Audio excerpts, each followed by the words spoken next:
Hello, this is Dr. Paul Cottrell, and I would like to go over the updates from the CDC on the H5N1 highly pathogenic avian flu. So before I do that, please go to my store, the-studio-reykjavik.com, and help support my work. One way to support my work is to donate. You can donate through Stripe, PayPal, or buy me a coffee. Just click the links here and it'll take you to the donation page. So please support me that way. You can also support me by being a paid member to my Patreon channel. I have 4 different membership levels. Membership level 2, 3, and 4 also get some lectures from my immunology and pulmonology lecture series. You have different access.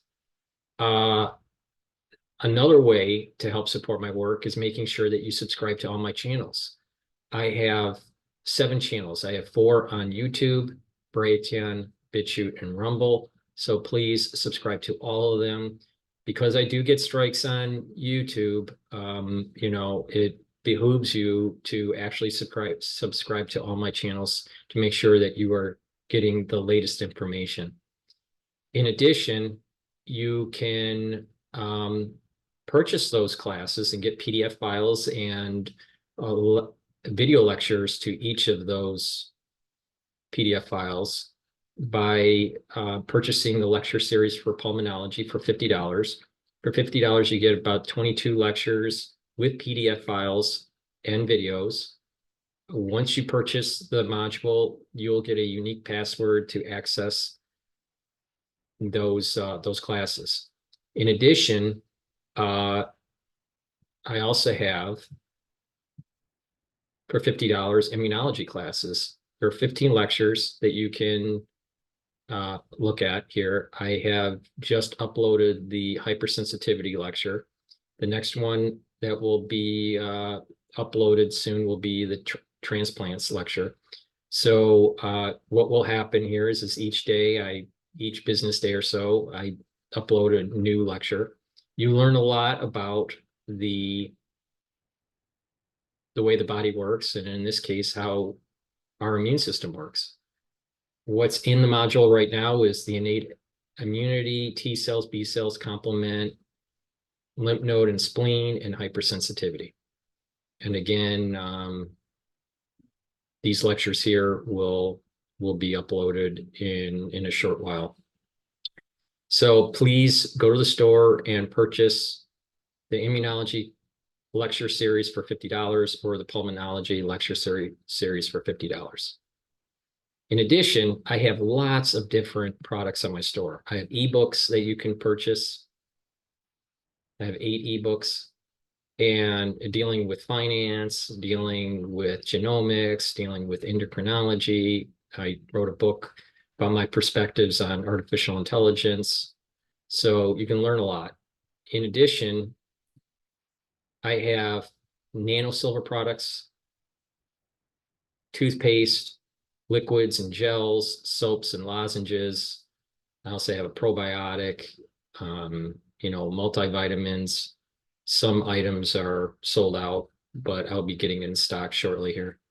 Now, the C60, I have it in 2-ounce, 4-ounce, and an 8-ounce configuration. I have it in extra virgin olive oil, MCT coconut oil, and avocado oil. So this is a very strong antioxidant. So please go to my store, the-studio-reykjavik.com, and get the products. All the links of for my store, for my podcasts, for the Apple podcast, for Podomatic, for the different channels are in the links in the description box of this video. I also have a plethora of different supplements: D3, vitamin C, omega-3, ashwagandha, goodnight formula, probiotics, resveratrol, B complex, vitamins, turmeric, magnesium and zinc, lignans, which is very important to boost up your immune system, collagen, digestive enzymes, and clarity factor. I also have all natural deodorants in citrus, peppermint, lavender, and tea tree, and a skincare bar that helps to reduce pain, itching, helps wounds, and helps to smooth and rejuvenate the skin. I have anti-aging boxes at different price points. So for example, the advanced anti-aging box has Health Max 35, C60, 2-ounce, D3, vitamin C and magnesium toothpaste, deodorant, and a probiotic. So please go to the store and get the anti-aging boxes.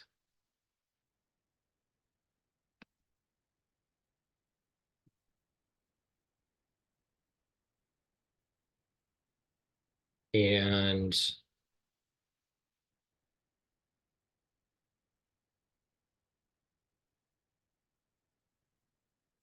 again, if you'd like to help support my work, please donate through Stripe, PayPal, or Buy Me a Coffee, or be a paid member to my Patreon channel. And that helps support my news coverage and allows me to have most of my videos free to the public.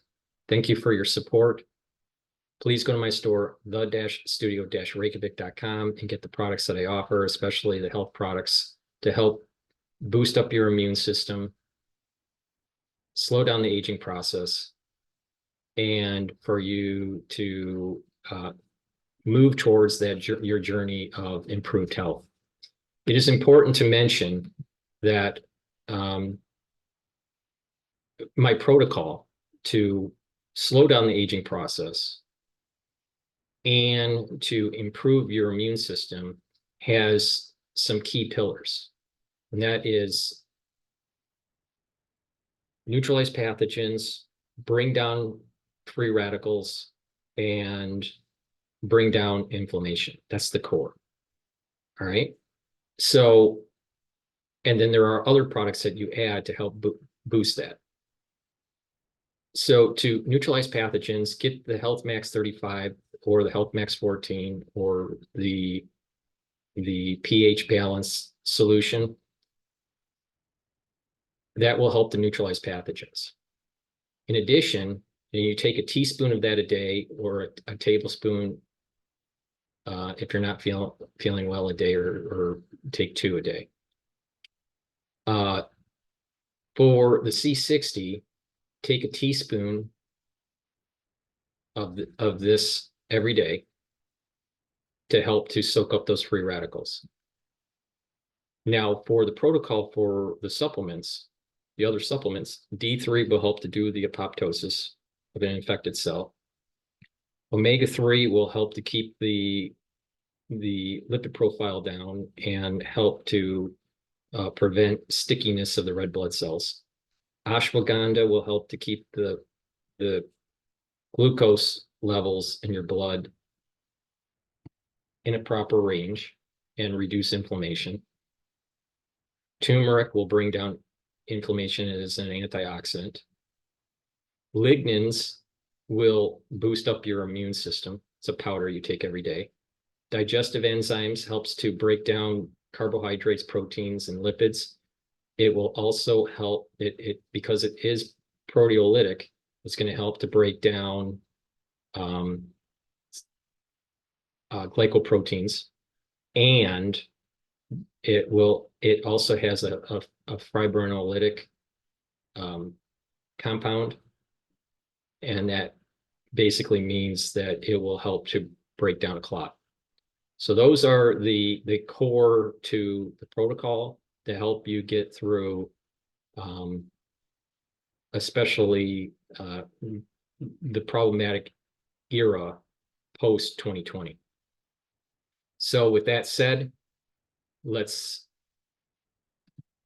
begin with the dashboard. Now, from the CDC, we still have, now I'm recording this on 6/24/2024. We have 4 human cases, 3 cases this year and 1 case in 2022. The 3 cases this year are from dairy cows. The case in 2022 was from poultry. No cases of human to human transmission. So this year we've had 3 cases where it's from dairy cows to humans. Now, as of 6/18, the detected wild birds is just under 9,500.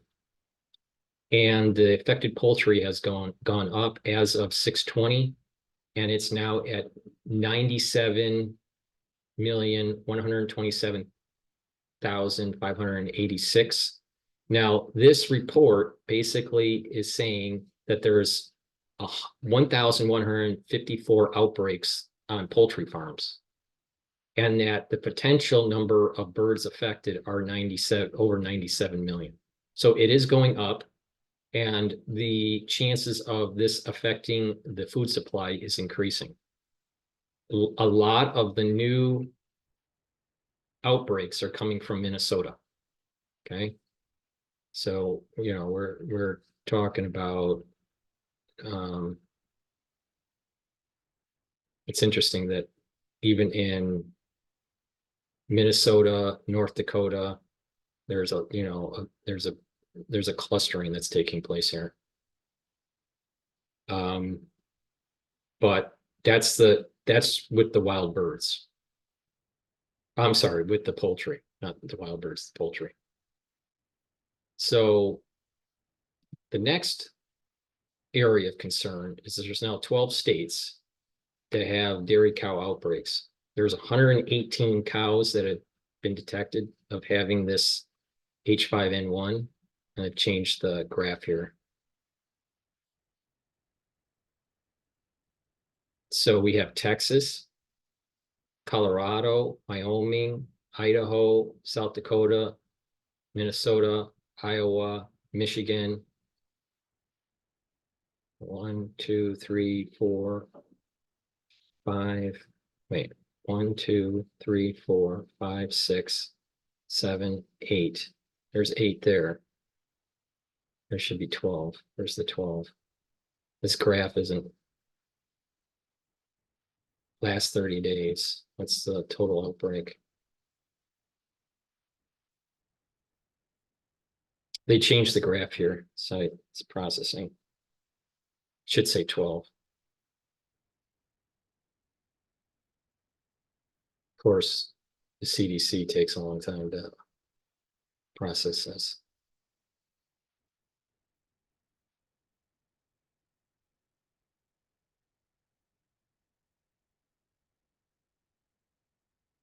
Yeah.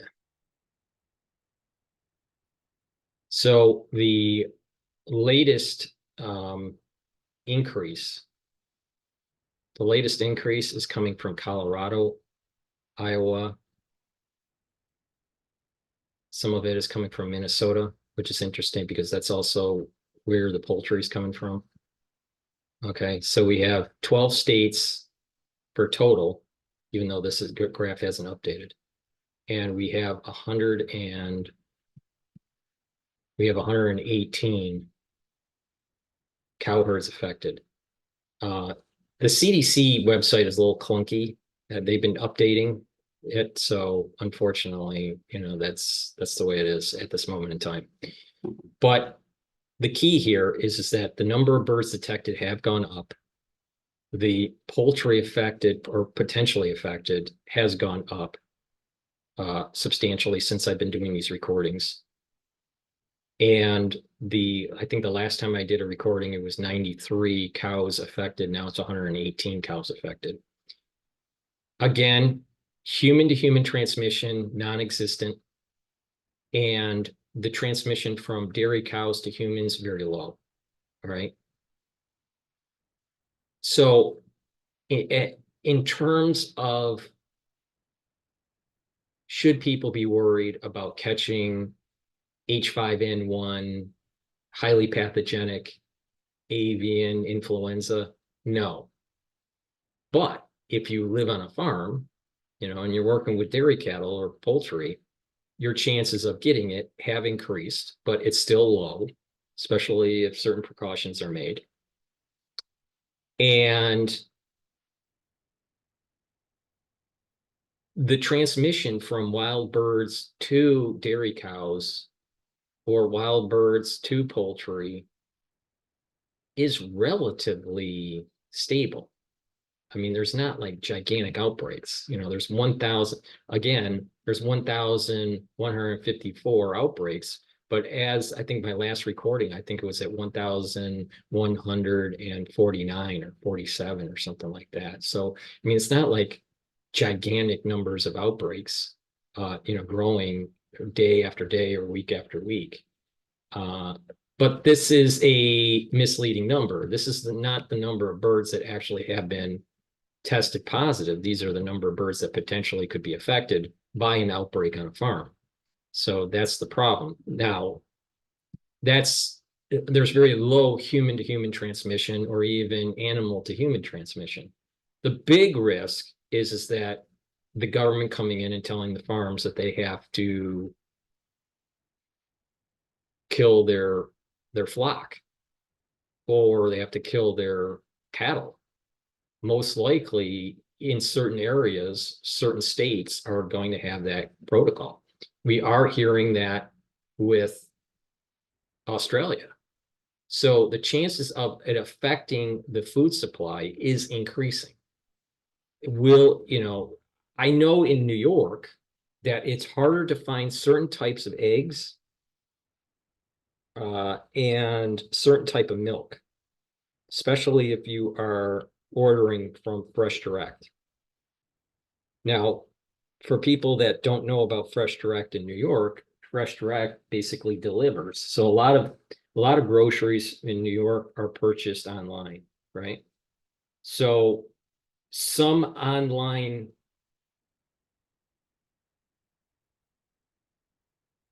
items are being hard to find, are either non-existent or it's becoming harder to find. But that's just New York. I don't know in your other areas, in suburbia or in rural America or even in other places in the United States if you're seeing the same problem. I'm just saying from New York's perspective, through online ordering, certain eggs and certain types of milk are harder to find. So I suspect that we're going to have probably higher chicken prices. I'm not so sure there's going to be higher red meat prices. I doubt that. And there may be some elevation in milk prices. Eggs probably are going to be also a problem. So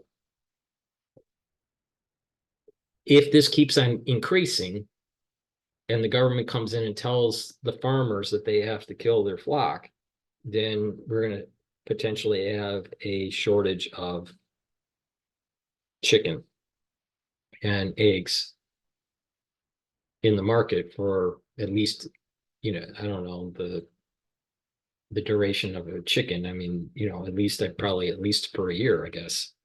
But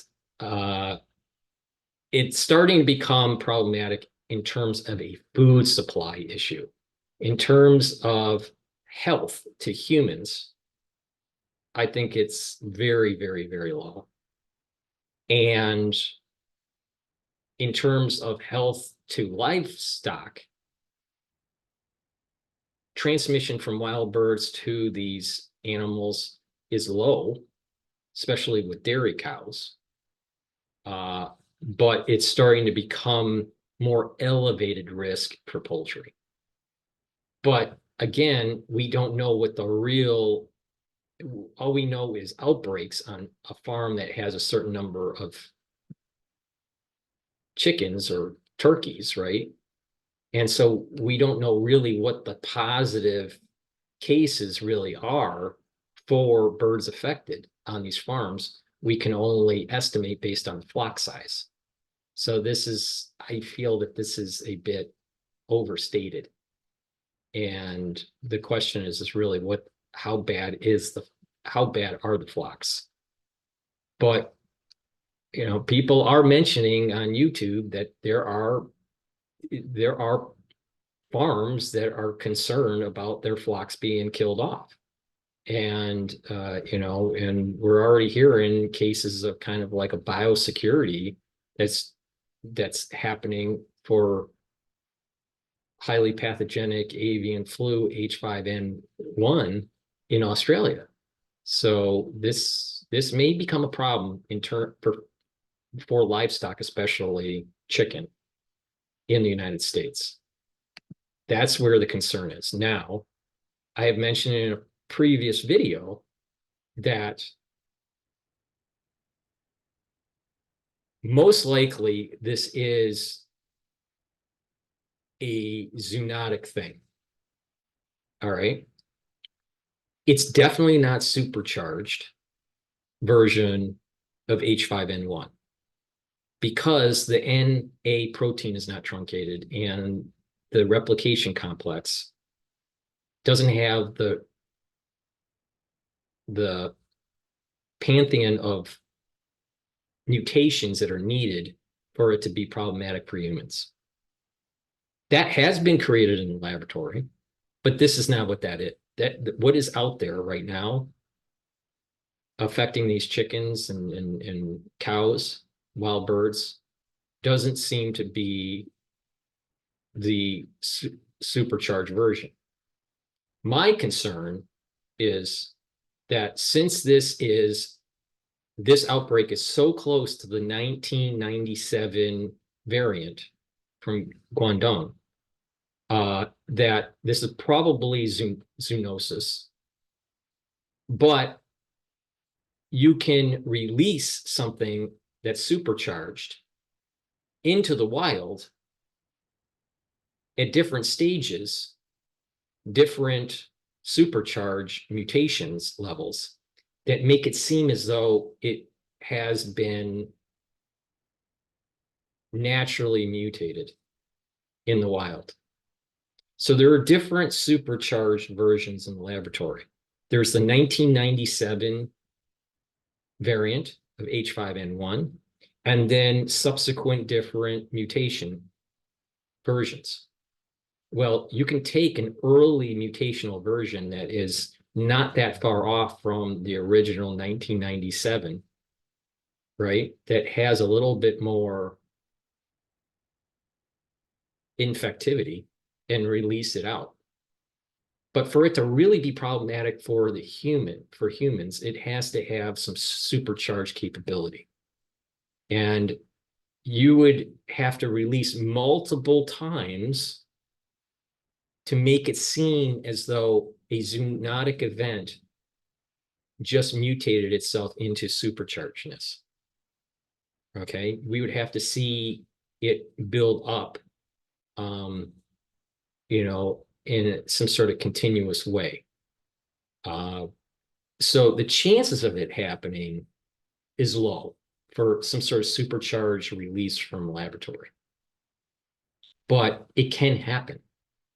They could use this as cover to hurt the food supply and just say this is just a zoonosis event. Most likely what we're seeing here is a zoonosis event, okay? But it's mixed probabilities. But, what we're seeing most likely is just zoonosis because there's no supercharge. But it doesn't mean, right, that someone didn't release it. Just the probability of it is low compared to probably something that's just a natural phenomenon. If we start to see key mutations in the replicase complex or the truncation of the NA protein then of its stalk, then you're starting to move towards this concept that there's a release, at least a secondary release on the backs of a zoonosis event, or that they release something in wild birds that made it look as if it was zoonosis because it was so close to the 1997 variant that it would be hard to prove otherwise. So my concern is it's affecting the food supply potentially. I'm already seeing problems with supply of certain types of eggs and milk in New York. We're already hearing farmers saying that they're concerned about their flocks being killed off. We're already seeing problems in other countries about killing off livestock for some sort of biosecurity. So the potentiality of food shortage for certain types of foodstuffs, that probability is going up. And that I'm concerned that if this is an orchestrated event, that there's going to be a release of the supercharged version, and they're going to try to do it under the radar because everyone's thinking that this is zoonosis. No one has proven that this event is not zoonosis. The version that is floating around is so close to the 1997 that it looks like it's zoonosis. There's a small probability that it's possible that it was released, and to see if it would just take hold. And then if it takes hold, even with low numbers like we're seeing here, with the 118 dairy cows and only 1,154 for outbreaks for poultry, right? Even though this number seems to be inflated, we don't really know what the true case number is for that. That they will use that as a means to release something that's more supercharged. So there's two things that possibly could happen. Zoonosis, release this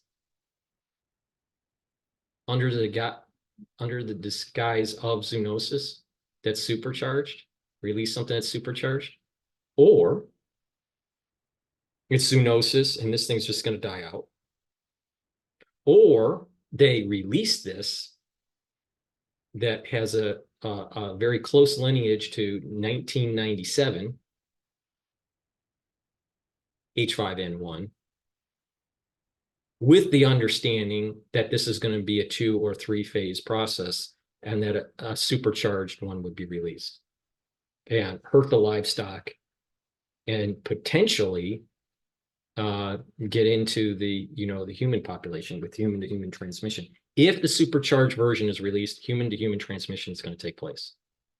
If they release things that are less supercharged but deviate from the 1997 variant, then you're going to have more disruption in the livestock. More livestock will get affected, and more of a push to cull the herds and the flocks. That's the big worry. So it's really important that you pay attention to this. It's low probability at this moment in time for a human to human transmission, super low probability. Still low probability of from animal to human transmission. All right. But that doesn't mean that this cannot emerge into a bigger problem. On the docket, seems as though the big concern at the moment is how it's going to affect food supplies and food costs. But if another thing is released, or they use this as an opportunity to release something that affects livestock, but not humans, because you got to remember, in the laboratory, they know what mutations will affect livestock only, and they know what mutations will affect humans too, for human to human transmission. They know though that mutational data. And they could easily release a lower supercharged version from the 1997 lineage that affects animals more than what is out there right now. That's the concern I have. So, you know, if you can, not everybody can do this, but it may make sense to perhaps, you know, buy in bulk meats, and, you know, just to prepare for a potential increase in prices for chicken. And follow my advice. It is important, independent of this event being a release or a zoonosis, independent of this event, it's important to boost up your immune system. It's important to get yourself healthy, all right? Because with a more robust immune system, the better off you are going to be. Even if there's nothing that happens related to this event in your life, just boosting up your immune system and getting healthier is going to be paying dividends in the long run for your health. All right, how do you do that? It's proper diet, stay away from GMO foods, stay away from processed foods, eat more, you know, vegetables and have a proper diet. All right, stay away from the fast food, but it's proper diet in moderation, proper exercise in moderation, right? That's balancing, that's stretching, that's walking, that's a little bit of aerobic and a little bit of weight training. Don't be running marathons. You don't need to be running marathons right now.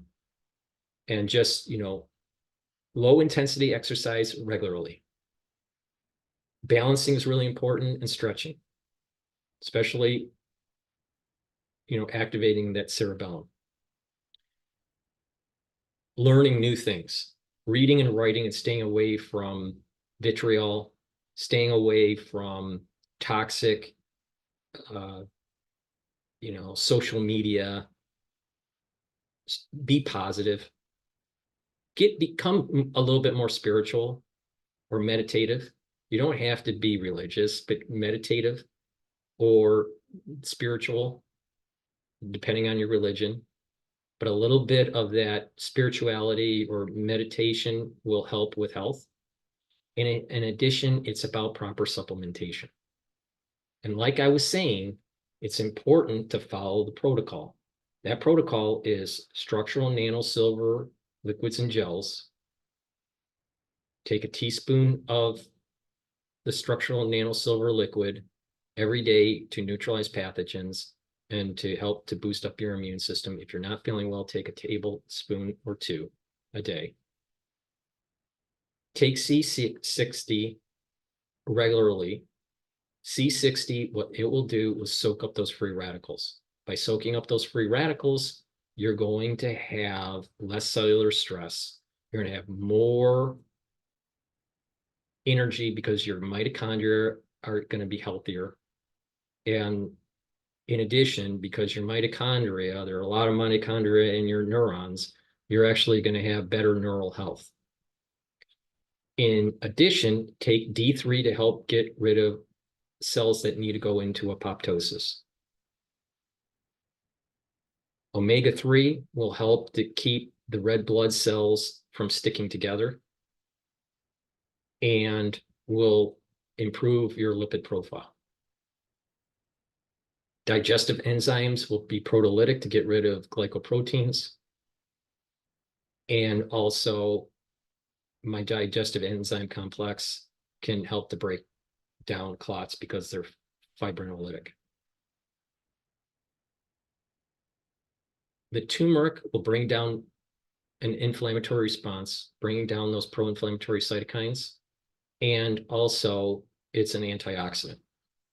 Ashwagandha helps to control your blood glucose levels and bring down that inflammatory response in the vascular system. So if you and taking lignans, it's a powder, take that every day, and it'll help to boost up your immune system so you're improving your innate and adaptive immune system. By doing that, by looking at this from a holistic point of view, proper supplementation, proper diet, proper exercise, proper challenging your brain by reading and writing and talking to people, proper stretching and balancing exercises. When you do this holistically, then what will happen is you're going to see major improvements of your health. You're going to slow down the aging process, and some ailments that you may have had may be mitigated, if not completely alleviated. So please listen to me and take my advice and go to my store, the-studio-reykjavik.com, and get the supplements to help boost up your immune system, slow down the aging process, and get yourself into a healthy mode. In terms of the H5N1, for human-to-human transmission, extremely low. For animal-to-human transmission, extremely low, even if you're on the farm. The problem is that the number of poultry are increasing, the number of dairy cows are increasing, the number of birds detected with H5N1, highly pathogenic avian flu, are increasing. And that because of that, there may be food shortages because the government may come in and start killing off poultry and potentially even dairy cows. So food shortage is a possibility. Food cost rising is a possibility. In addition, what is also possible is that they can use this as means to release something else that can hurt livestock even more than what is happening right now, and or release something that also causes more human-to-human transmission or animal-to-human transmission. It's concerning. There are low probabilities for them releasing something else if that's on the agenda. I think that's low probability, but it is possible. So it behooves everybody to just pay attention to the news and watch how this is being orchestrated. It is strange, more than strange, that this is happening in an election year. So that kind of leads to the idea maybe that a variant of 1997 in the laboratory was released that's causing this. We don't know. We don't know for sure. But it's possible, because if you look at it from a socio-economic perspective, the timing is suspect, especially going into November as in an election year for the United States. But that could be just a coincidence, and this is zoonosis, and so we have to err on what's the data showing, and the data showing this is very, very, very similar to 1997. It seems that this is zoonosis, but it's possible that it was released to create some sort of worry in the public, of influenza, have them worry about influenza and have them, worry about the uptick of livestock and affect them, from the pocketbook. And maybe that's all this is going to how this is going to play out. No one really knows for sure. You got to look at this from a probability standpoint. What's the data show, and what are the probabilities? And when the data changes, those probabilities change and gets you closer to what really is happening. So there's a concern, there's a possibility that what is happening could have been a 1997 lab manipulated with minor mutation release of this, of this outbreak. But there's a higher probability that it's most likely zoonosis. That's the key that I want to make a mention here, that it's not so cut and dry. When you don't know, you can only apply probabilities to different paths. And through further data that comes in, through further investigation, through further knowledge, you are able to hone in on those probabilities better and understand where this is going. So hopefully this just dies out. I suspect it's not. I'm a little concerned that the dairy cow numbers are increasing, and the affected poultry are increasing. But again, the affected poultry number may be overstated. So thank you for listening. Please go to my store, the-studio-reykjavik.com. The link is in the description of this video. That is the-studio-reykjavik.com. Please subscribe to all my channels. I have 4 channels on YouTube. I have Brighteon, Bitchute, and Rumble. Please subscribe to all those channels. I have also Apple Podcast, and I have podcasts on Podomatic. Links are in the description of this video. Please subscribe and follow me there. If you would like, please help support my work by donating through Stripe, PayPal, or Buy Me a Coffee. You can donate through those links on my website on the homepage, or you can be a paid member on my Patreon channel. That way you help support my work and you learn a little bit on how to improve your health and to navigate through some of the nefarious activities that are happening in our news. Thank you for listening. Again, please go to my store, the-studio-reykjavik.com. The link is in the description of this video. Thank you for listening and have a nice day.